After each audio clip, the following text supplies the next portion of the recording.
Hi friends, welcome to Hariom overseas consultants. Hope everything is fine at your end.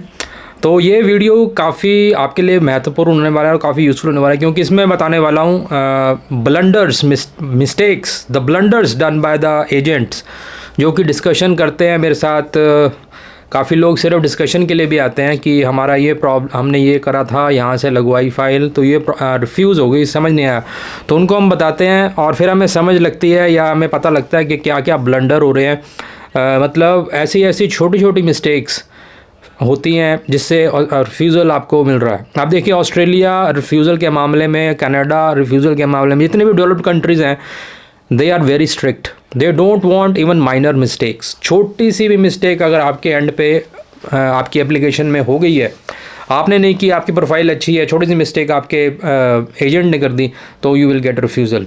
तो जो मैंने discuss किए, जो कि मैं बोलूँगा बहुत ही आप खुद ही देखेंगे क्या क्या मिस्टेक्स हैं, मैं डिस्कस करने वाला हूँ। और इसके बाद क्या क्या सोल्यूशन हो सकता है। रिफ्यूज़ल फ्रेंड्स, रिफ्यूज़ल कोई आपने पाप नहीं कर दिया, कोई गुनाह नहीं कर दिया, ठीक है ना। ये हमेशा कभी भी रिफ्यूज़ल से आपने घबराना नहीं है। अब ये जो एजेंट एड्स आती हैं, 1 रिफ्यूज़ल, 2 रिफ्यूज़ल, 3 रिफ्यूज़ल के बाद हम करवा देंगे, हम फरिश्ते हैं, ऐसा कुछ नहीं होता। मैं वो क्लियर कह रहा हूँ। रिफ्यूज़ल बड़ी छोटी छोटी पेटी पिटी मिस्टेक्स पे भी रिफ्यूज़ल आता है, और वो अगर आपको खुद पता लग जाए तो आपका रिफ्यूज़ल का चांस बहुत कम हो जाता है, ठीक है ना। वही मैं डिस्कस करने वाला हूँ, क्या क्या मिस्टेक्स होती हैं इन applications, that I discuss one by one. तो पूरा वीडियो एंड तक जरूर देखें। बाकी आप हमसे डिस्कशन करना चाहते हैं, then numbers are there on the banner, you can book the slot, और accordingly face to face meeting मेरे साथ हो जाती है। एंड काफ़ी लोगों को क्लैरिटी हो रही है, एंड काफ़ी लोग फाइल भी करवाते हैं, नो इश्यूज़, वो सब डिस्कशन मीटिंग में होता है। सो बाकी कोई आपका छोटा मोटा कमेंट है, छोटी क्वेरी है, वो कमेंट्स में लिखिए, वो साथ के साथ हम सॉल्व कर देते हैं। और जहाँ पर पर्सनल चीज़ आ जाती है, क्योंकि हर एक केस इज़ डिफरेंट, वो कमेंट्स में नहीं हो सकता है, तो प्लीज़ उसके लिए आपके लिए जूम मीटिंग बनाइए। आप कहीं पर भी हैं, India, abroad, wherever you are, you can consult us, because this is online mode और कन्वीनियंट है बहुत, आपके घर से आप कर सकते हैं, ठीक है। अब देखिए, सबसे छोटी और सबसे कॉमन मिस्टेक मैं आपको बताऊंगा जो मुझे मिली है, जो कि एजेंट्स द्वारा की जाती है। स्ट्रीम का गलत selection, improper selection of stream of a particular visa. अब ऑस्ट्रेलियन वीज़ा की बात कर रहा हूँ इसमें मैं, क्योंकि ऑस्ट्रेलिया की काफ़ी डिमांड है, तो उसी पे ये सारा फोकस्ड है। आप देखिए, ऑस्ट्रेलिया में बहुत सारे वीज़ाज हैं, there are number of visas, और हर एक वीज़ा में most of the time there are multiple streams. Stream होता है, डिफरेंट क्लासिफिकेशन करी हुई है। वो क्यों करी हुई है? उन्होंने इसलिए करी हुई है कि अगर बंदे का पर्पस, मेन बेस पर्पस सिर्फ टेम्परेरी विजिट का है, लेकिन पर्पस डिफरेंट हैं। बिकॉज अब विजिटर वीज़ा पे आप किसी से मिलने भी जा सकते हो, विजिटर वीज़ा पे आप अपने फैमिली को भी अटेंड कर सकते हो, विजिटर वीज़ा पे कोई आप बिजनेस मीटिंग भी कर सकते हो, विजिटर वीज़ा पे आप किसी डॉक्टर से कंसल्ट भी कर सकते हो। So there are many purposes, right. अब आपका विजिटर वीज़ा तो वही रहना है, लेकिन उसके आगे पर्पस मल्टीपल हैं, और ताकि वो हॉश पॉश ना हो, तो इसलिए उन्होंने स्ट्रीम्स बनाई हुई हैं, स्ट्रीमलाइन हो जाए, कि जो बंदा डॉक्टर को दिखाने वाला है वो टूरिस्ट में आके ना फंसे, और जो टूरिस्ट सैर सपाटे वाला बंदा है वो मेडिकल वाले वीज़े में ना फंसे, या और जो मीटिंग करने वाला है, बिजनेस वाला है, कॉन्फ्रेंस वाला है, वो टूरिस्ट स्ट्रीम में ना फंसे, ठीक है friends. I think point is clear कि उन्होंने स्ट्रीम किस लिए बनाई है, इसीलिए बनाई है कि उनका अपने आप ही सॉर्टिंग होती जाए केसेस की। अब एजेंट के एंड पे या आपके एंड पे ये मिस्टेक आप करोगे, तो उनके हिसाब से उन्होंने एक तो इतना बड़ा चौड़ा सिस्टम बनाया समझ के कि स्ट्रीम्स अलग अलग बनाई, अलग अलग एप्लीकेशन स्ट्रीम्स, अलग अलग ऑफिसर उसमें लगे रहते हैं कि टूरिस्ट स्ट्रीम वाले ये देखेंगे, ये स्ट्रीम वाले ये देखिए। सारा सिस्टम उन्होंने अपने एंड पे बनाया ताकि आपको फ़ायदा हो, आपके रिजल्ट जल्दी आए। अब आपके एंड पे वो मिस्टेक हो जाए कि आपने जाना तो घूमने हैं, या आपने जाना डॉक्टर से मिलने हैं, आप टूरिस्ट स्ट्रीम लगा रहे हो, तो उनको गुस्सा आएगा कि नहीं आएगा? एक आम जो बंदा ऑफिसर, उसके लिए वो माइंडसेट में आ गया, घूमने वाले मैंने देखने हैं चीज़ें, और उसमें एक कंसल्टेशन वाला बंदा आ जाए, सो ऑब्वियसली तो बात छोटी सी है। तो स्ट्रीम वाला मैंने देखा है बहुत प्रॉब्लम है। रैंडम सबके वो टूरिस्ट वीज़े लगाए जा रहे हैं, वो नहीं देखते कि पर्पस क्या है बंदे का। दे आर मतलब बिना देखे उन्होंने आगे बंदे लगाए होते हैं, वो सब क्लास 600 टूरिस्ट क्लिक करते हैं और भर देते हैं आपके फ़ोन। पर्पस जो मर्जी हो आपका, they don't care. That's why हमने बनाया कि आप एक पर्टिकुलरली जो आपका रीज़न है जाने का वो क्लियर हो, फिर उसके आपके सर्कमस्टांसिस क्या है। अब देखिए, अब ये एक और आपको एग्जांपल देते हैं स्पाउस में। जैसे आपकी स्पाउस यहाँ पर है, आपने मैरिज करके आप बाहर चले गए, and you want your spouse to come after the marriage, ठीक है, ये भी केस कॉमन है, बहुत मैंने मीटिंग्स करी हैं। तो वाइफ यहाँ हैं और हस्बैंड बाहर चले गए हैं, उन्होंने मिलना है, और the husband is there either PR है या ऑस्ट्रेलियन सिटीजन है। अब इस सर्कमस्टांस में जब आपको पता लग रहा है कि जो बंदा है, मतलब जो हस्बैंड है, ही इज़ पीआर देयर और या फिर वो सिटीजन है, then why you are applying for simple tourist stream, तब आपको फैमिली स्ट्रीम ऑप्शन करनी चाहिए। वही ऑब्वियस है, वो she is immediate family member. Basically family sponsor stream किस लिए बनाई गई है? उन्होंने इसलिए बनाई है कि इमीडिएट फैमिली मेम्बर्स मिल सकें। और अगर जो बंदा आपका फैमिली वाला, उसकी भी कंडीशन बनाई है कि वो पीआर होना चाहिए या ऑस्ट्रेलियन सिटीजन होना चाहिए। तो जब इन दोनों में से ऑप्शन आपको दिख रही है कि हस्बैंड जो है वहाँ पक्का है, पीआर है या सिटीजन है, और इधर वाइफ है, उसकी शादी हो चुकी है, इमीडिएट फैमिली मेम्बर बन चुकी है, then why you are filing simple tourist stream? वो भी सोचेंगे, मैं भी जैसे अब कर रहा हूँ सवाल, उनके मन में भी आता होगा, वो पहली स्ट्रीम पे आउट रिफ्यूज़ल। तो ये चीज़ें छोटी छोटी हैं, तो अब आपको देखना चाहिए ना कि यहाँ पर स्ट्रीम गलत है। तो ये मैंने बहुत केसेस देखे हैं अभी पीछे, जितने भी कंसल्टेशन हुई हैं जो इस तरह के केस लेके आते हैं, तो उसमें रॉन्ग सिलेक्शन ऑफ स्ट्रीम हुआ है, ठीक है। अब ये मैंने आपको पहला बताया, फर्स्ट ब्लंडर, इसको मैं ब्लंडर ही बोलूँगा, कि स्ट्रीम तक लोगों को नहीं मालूम है कि बंदे का क्या पर्पस है, किस लिए वो जा रहा है। तो प्लीज़, अगर आपको स्ट्रीम ढंग से भरनी है, आप जाके पढ़ सकते हो एम्बेसी पे, हर एक में उन्होंने डिटेल में दे रखा है। इन केस आप इन झंझटों में नहीं पढ़ना चाहते, कंसल्टेशन कर लीजिए, हमारे से फाइल करवा लीजिए, नो इश्यूज़, ठीक है। आप चलते हैं सेकंड ब्लंडर, जो सेकंड मिस्टेक मोस्ट कॉमन, उसमें वो इससे रिलेटेड है। फैमिली स्पॉन्सर्ड में कई एजेंट जो हैं मैंने देखे, वो मेरे पास पीछे केसेस ऐसे भी आए हैं, जिसमें वो कहते हैं जी भाई साहब हम आपका लगवा देंगे, आप हमें ये पैसे दे दो, हम आपका हमारे वहाँ ऑस्ट्रेलिया में बंदा बैठा है, वो कोलैबोरेशन होती है उनकी, वो आपके लिए स्पॉन्सर बन जाएगा। तो अब उनको ये नहीं पता कि स्पॉन्सर्ड के लिए भी एक पर्टिकुलर क्राइटेरिया है, जैसे मैंने पहले डिस्कस किया था, स्पॉन्सर हर कोई किसी को नहीं कर सकता।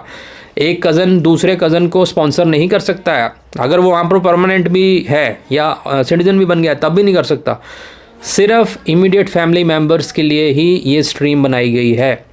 मतलब अगर आपका कोई बेटा बाहर है तो वो अपने माता को, अपने पिता को, अपने सिस्टर को, अपने भाई को ही स्पॉन्सर कर सकता है। अब वो चाचा के लड़के को स्पॉन्सर नहीं कर सकता, या अपने ताए की लड़की किसी और थर्ड पर्सन को स्पॉन्सर नहीं कर सकता। अगर वो करता है, अगेन रिफ्यूज़ल मिलेगा आपको, श्योर शॉट, समझ रहे? तो प्लीज़ अंडरस्टैंड कि what they want from you in an application. If you are selecting particular stream, then you should be very clear. ठीक है। अब ये जो मैं बता रहा हूँ केस में क्या है, ये एजेंट साहब वहाँ पर कोई ऑस्ट्रेलिया के बंदे से स्पॉन्सर करवा रहे हैं, दोस्त, और लिखा हुआ है फ्रेंड स्पॉन्सर कर रहा है। Friend can never sponsor you officially, he or she can invite you, वो आपको इनविटेशन भेज सकता है सिंपल, और बता सकता है कि मैं यहाँ पीआर पे हूँ, या मैं यहाँ वर्क वीज़े पे हूँ, या मैं जो भी हूँ, व्हाटएवर बेस है उसका ऑस्ट्रेलिया में, वो मेंशन करके आपको इनवाइट कर सकता है। He or she can not sponsor you officially, जो स्पॉन्सर स्ट्रीम का वीज़ा है। तो वो अगर आपने करा हुआ है केस, देन अगेन आपका नेगेटिव साइड पे जा रहा है, that is a red flag, you will get refusal. So ये दूसरा ब्लंडर मैंने देखा है, जिसमें किसी को भी स्पॉन्सर बनाया जा रहा है, पैसे मोटे हेंटे जा रहे हैं कि आप हमें इतने पैसे दे दो, वहाँ पर ये होगा, फिर वहाँ पर आपका श्योर शॉट आ जाएगा, और एट द एंड रिफ्यूज़ल लेके आते हैं लोग, रिफ्यूज़ल लेके बैठे हैं वो। तो ये मैं बता रहा हूँ रिफ्यूज़ केसेस में से ये मुझे ब्लंडर्स पता लगे हैं जो मैं आपके डिस्कस कर रहा हूँ, ठीक है। So never make these mistakes. अब तीसरा ब्लंडर मैं आपको बताता हूँ, जो ये शायद कॉमन है, आपको भी पता होगा, फेक डॉक्यूमेंट्स। फेक डॉक्यूमेंटेशन की जाती है, डोंट डू दैट।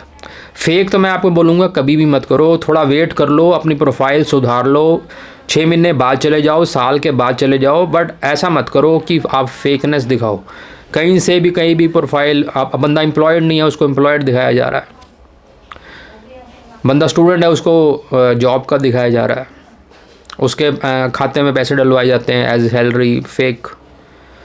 वो भी बंदे हैं, वही कंप्यूटर आपका एप्लीकेशन नहीं देख रहा, और वो बंदे के दिमाग काफ़ी स्मार्ट बंदे बिठाए जाते हैं वहाँ पर, जो day to day in activities से मतलब उनको मालूम है। और नेचर ऑफ पासपोर्ट, तभी तो हाई रिस्क कंट्री का आया था इंडिया पाकिस्तान की, यहीं पर ये गड़बड़ियाँ होती हैं। That is the fact. Indian passport and Pakistan passports में ही जो ये हमारे जो बंदे हैं वही ये चीज़ें कर रहे हैं, तभी आपका रिफ्यूज़ल रेट भी ज़्यादा है। This is the reason, because you don't follow the rules. तो फेक डॉक्यूमेंट्स का प्रॉब्लम, एक तो फेक, ये मत समझिए कि आपका फेक पकड़ा नहीं जाता, फेक पकड़ा जाता है, वो अलग बात है। वो रिफ्यूज़ल आपका सिंपल कह के दे दें कि इकोनॉमिक ग्राउंड्स पे हमने रिफ्यूज़ कर दिया, बट दे अंडरस्टैंड कि आपने फेक चीज़ लगाई है। भले ही उन्होंने नहीं लिखा, वो आप उन्होंने रियायत कर दी, भाई मैं इसमें अगर फेक डॉक्यूमेंटेशन डाल दूंगा तो यू विल बी बैंड।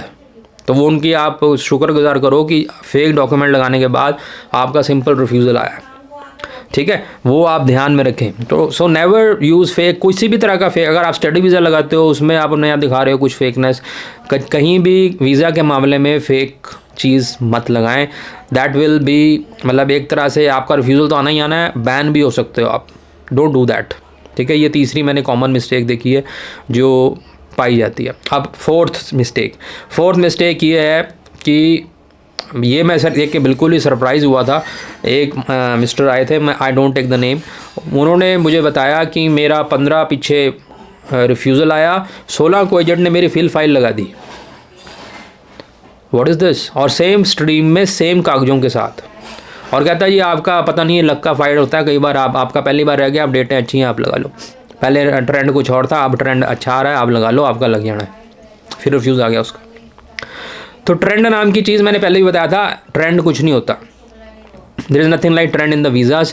ये होता है कि नेचर ऑफ थिंग, जैसे आपके लोगों को, जैसे आप हरकतें हो रही हैं इंडियंस के द्वारा और पाकिस्तान के द्वारा, उनके माइंडसेट थोड़ा नेगेटिव होता है, बट ये फिर भी नहीं है कि वो एक ट्रेंड बना लेते हैं कि आपको रिफ्यूज़ ही करना है। They still see your application, अगर स्टिल वही मैचिंग थिंग आपको मिलती है कि इन्होंने भी ब्लंडर किया है जो पहले लोग करते आ रहे हैं, तब आपको रिफ्यूज़ल आता है, ठीक है। तो ये आपका चौथा कारण है जो मैंने नोटिस किया, ओके, कि वो ट्रेंड का बना के ऑलवेज़ वेट। अगर आपका रिफ्यूज़ल आया, रिफ्यूज़ल का मतलब ये नहीं है कि आपने कोई पाप कर दिया, आप आगे अप्लाई नहीं कर सकते। रिफ्यूज़ल इन्हीं छोटी छोटी मिस्टेक की वजह से मोस्ट ऑफ द टाइम होता है जो मैं आपको बता रहा हूँ। तो उसको आप इम्प्रोवाइज़ कर लो, और उसके आइडियली जो मैंने बताया 4-5 महीने का आइडियल टाइम है, दैट इज़ ट्रुथ।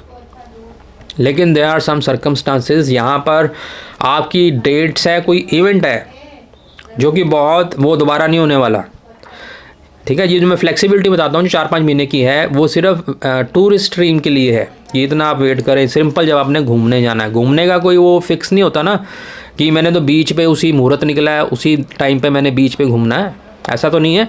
घूम तो आप कभी भी सकते हो।